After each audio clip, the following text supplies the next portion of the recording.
महाराष्ट्र कामगार कल्याण मंडल द्वारा आयोजित 35वें विश्वकर्मा गुणवंत कामगार पुरस्कार की प्रस्तुति। इस कार्यक्रम में उपस्थित डॉक्टर सुरेश खांडे जी श्रम मंत्री, श्री दीपक केसरकर जी पालक मंत्री मुंबई, श्री सदा साखंडकर जी आमदार, मनीषा ताई कायंदे आमदार, श्री कालीदास कोलमकर आमदार, श्रीमती वनिता वेद सिंघल प्रधान सचिव श्रम विभाग, श्री सतीश देशमुख कामगार आयुक्त, श्री रविराज इल्वे आयुक्त कामगार कल्याण, श्री राजेंद्र क्षीरसागर जिलाधिकारी, राज्य कामगार मंडल के सभी सम्मानित सदस्य, 35वें विश्वकर्मा गुणवंत कामगार पुरस्कार, कामगार मित्र पुरस्कार और कामगार भूषण पुरस्कार के प्राप्तकर्ता राव बहादुर नारायण मेघाजी लोखंडे कामगार मित्र पुरस्कार के विजेता, पुरस्कार विजेताओं के परिवारजन, देवी और सज्जनों, सबसे पहले मैं विश्वकर्मा गुणवंत कामगार पुरस्कार, कामगार भूषण पुरस्कार और राव बहादुर नारायण मेघाजी लोखंडे कामगार मित्र पुरस्कार के प्राप्तकर्ताओं को हार्दिक बधाई देता हूं और उनका अभिनंदन करता हूं। जिन गुणवंत कामगारों को आज सम्मानित किया गया है, उनके परिवारजनों को भी मैं विशेष रूप से बधाई देता हूं। मुझे यह जानकर खुशी हुई कि अब तक कामगार कल्याण के लिए 25 वर्ष से अधिक समय से समर्पित कार्य करने वाले डॉक्टर बाबा अडाव, राजा कुलकर्णी, मोहन कोतवाल, आर.एस. कुलकर्णी, डॉक्टर शांति पटेल, दादा सामंत और शरद राव जैसे प्रतिष्ठित कामगार नेताओं को तथा टाटा मोटर्स, राष्ट्रीय मिल मजदूर संघ, बजाज ऑटो जैसे संस्थानों को राव बहादुर नारायण मेघाजी लोखंडे कामगार मित्र पुरस्कार से सम्मानित किया जा चुका है। यह महाराष्ट्र श्रमिक कल्याण बोर्ड द्वारा अपनाए और बनाए रखे चयन के उच्चतम मानकों को दर्शाता है। हमारे श्रमिक कामगार वास्तव में विश्वकर्मा हैं। वे राज्य के निर्माण करता है, देश के निर्माण करता है। संयुक्त महाराष्ट्र के निर्माण के आंदोलन में हमारे कामगार भाई बहन सबसे आगे थे। इसलिए यह महान संयोग है कि महाराष्ट्र राज्य का गठन कामगार दिवस यानी 1 मई के दिन किया गया। मुगलों और अन्य विदेशी शक्तियों से लड़ने के लिए छत्रपति शिवाजी महाराज द्वारा बनाई गई सेना का आधार हमारे मजदूर, कामगार और किसान थे। मुंबई को देश की वित्तीय राजधानी बनाने और महाराष्ट्र की छवि देश में सबसे प्रगतिशील और आकर्षक व औद्योगिक राज्य के रूप में बनाने में भी सबसे अधिक योगदान हमारे कामगार भाई बहनों का है। श्रमिक कल्याण के मामले में महाराष्ट्र सदैव अग्रणी रहा है।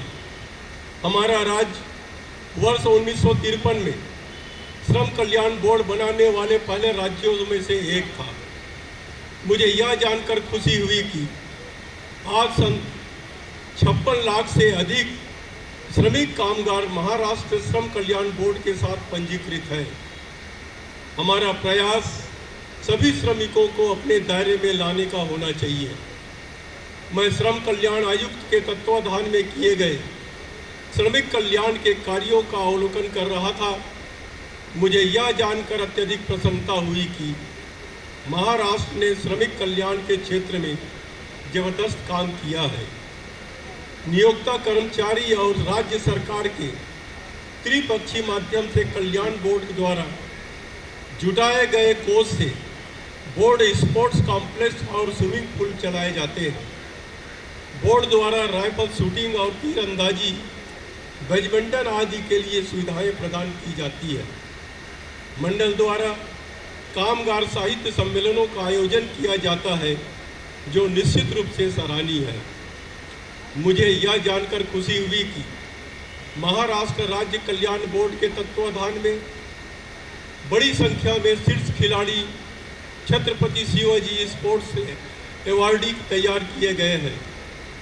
एक तरह से कामगार कल्याण मंडल ने देश को शीर्ष तैराक, शीर्ष बैडमिंटन खिलाड़ी, शीर्ष शतरंज खिलाड़ी, शीर्ष कबड्डी खिलाड़ी, शीर्ष थिएटर कलाकार दिए हैं। मैं महाराष्ट्र श्रम कल्याण बोर्ड से अपील करूंगा कि वह राज्य भर के आपके बुनियादी ढांचों को और अधिक उन्नत करने के कार्य में कारपोरेट और उद्योगों को शामिल करें। भारत के माननीय प्रधानमंत्री श्री नरेंद्र मोदी जी ने स्किलिंग, री स्किलिंग और अप स्किलिंग पर जोर दिया है। आने वाले समय में कौशल के बिना आपको नौकरियां नहीं मिलेगी। साथ ही युवाओं को दूसरों से अपडेट रहने के लिए अपने मौजूदा कौशल को लगातार अपग्रेड करना होगा। आज औद्योगिक प्रतिष्ठानों की श्रमिकों की आवश्यकताएं बदलती जा रही है, लेकिन नए क्षेत्रों में अनेक नौकरियां पैदा हो रही है। उद्योग और उद्यमियों को ऐसे श्रमिकों की आवश्यकता होगी जो मल्टीटास्कर हो। वे ऐसे श्रमिकों को प्राथमिकता देंगे जो प्रौद्योगिकी के अनुकूल हो। आर्टिफिशियल इंटेलिजेंस और मशीन लर्निंग रोजगार के नए रास्ते खोल रहा है। साथ ही एआई कुछ नौकरियों को निरर्थक बना रहा है। इसलिए नए कौशल हासिल करने वाले लोगों के पास नई अर्थव्यवस्था में बेहतर संभावनाएं और उज्जवल भविष्य संभावनाएं होगी। मुझे यह जानकर खुशी हुई कि महाराष्ट्र श्रम कल्याण बोर्ड महिलाओं के लिए सिलाई कक्षाएं चला रहा है और इसने प्रतिवर्ष 6000 महिलाओं को प्रशिक्षित किया है। मैं इस पहल की सराहना करता हूं। आज राज्य के अनेक ITI उन्नत हो रहे हैं। हाल ही में महाराष्ट्र ने स्किल यूनिवर्सिटी की भी स्थापना की है। कौशल विकास में लगे सभी संबंधित प्रशिक्षण संस्थाओं और विश्वविद्यालयों को अपने आप में कन्वर्जेंस के साथ मिलजुल कर काम करने की मैं आह्वान करता हूँ। यह महाराष्ट्र श्रम कल्याण बोर्ड को विभिन्न नए क्षेत्रों में महिलाओं और पुरुषों को प्रशिक्षण देने में सक्षम बनाएगा। यह सच है कि हमारा लगभग 93% कार्यबल असंगठित क्षेत्र से आता है। हमारा प्रयास होना चाहिए कि हम सभी श्रमिकों का कल्याण सुनिश्चित करें, चाहे वो संगठित क्षेत्र से आते हैं या असंगठित क्षेत्र से। अंत में मैं आज यहाँ उपस्थित प्रत्येक श्रमिक कामगार और पूरे महाराष्ट्र के प्रत्येक कामगार को गुणवंत काम सागर पुरस्कार प्राप्त करने पर हार्दिक बधाई देता हूँ। आपका समर्पण, त्याग और मेहनत से हमारा राज्य महान हुआ और मुझे विश्वास है आप सभी के सहयोग से महाराष्ट्र देश का सबसे प्रगतिशील राज्य बना रहेगा। आइए हम सभी एक उज्जवल और अधिक समृद्ध भविष्य सुनिश्चित करते हुए सभी श्रमिकों के अधिकारों की रक्षा करने के लिए प्रतिबद्ध हो जाएं। धन्यवाद। जय हिंद, जय महाराष्ट्र। धन्यवाद राज्यपाल साहेब। या भव्य आणि सुंदर कार्यक्रमाचे आयोजक असलेले महाराष्ट्र